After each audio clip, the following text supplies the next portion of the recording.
Абау. Улы туғаш, Ғилметдин оңа исемен Инсаф деп кушырга була. Исем кушу мәҗлесендә Ғилметдин бу ниятен әтисенә, Шакир бабайга да җиткерә. Әллә исем бабайның күңеленә хуш килми, әллә аны юньләп ишетеп бетерми, баланың колагына ул Илһам дип пышылдый. Анагы гап-гади татар авылында туган малайның халыкның сөйгән җырчысына әйләнәчәген сизгән ахрысы Шакир бабасы.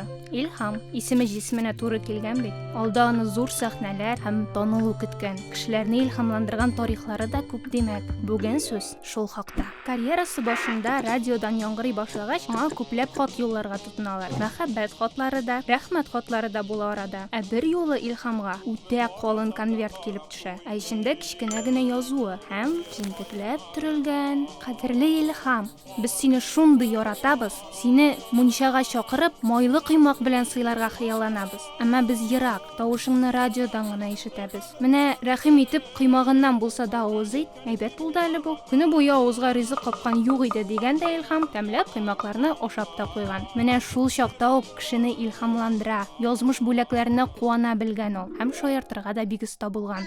Шаярту дигәннән Үзбәкстанда чыгыш ясаганда мондыйрак хәл була. Залдан гадәттәгечә еш-еш язулар килеп тора. Илһам аларга сәхнәдән җавап бирә. Берсен ачкач кычкырып көлеп җибәрә. Тагын җыр сорыйлар. Ә мин кәгазьгә акча төргәннәрме дип торам. Шуннан соң залдан акча килә башлый. 1 сумлык, 2, 3, 5, 10 сумлыклар, шулай 1000 сумлап җыела. Дуслар, мин бит шаярдым гына. Зинһар җибәрмәгез. Залдан кычкыралар. Без дә шаяртып кына җибәрәбез. Шаярмасак 50 000 җыелган булыр иде. Җыелган акчаны Илһам оркестр музыкантларына тараткан. Икенче көнне шуңа бәйрәм оештырганнар. Менә шулай, үзе генә шаяртып түгел, башкаларның да күңелен күтәрә белгән ул.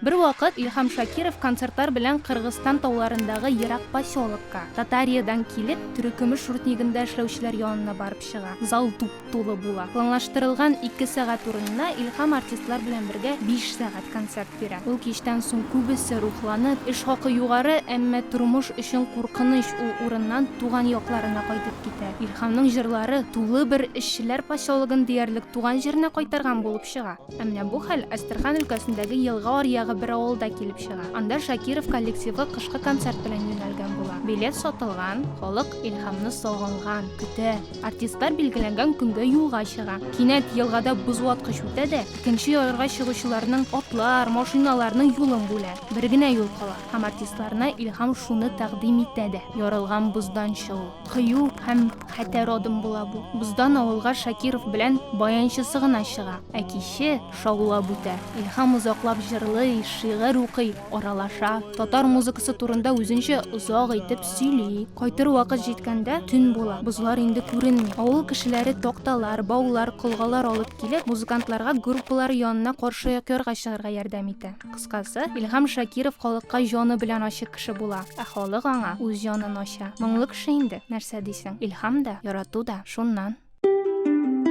Абау.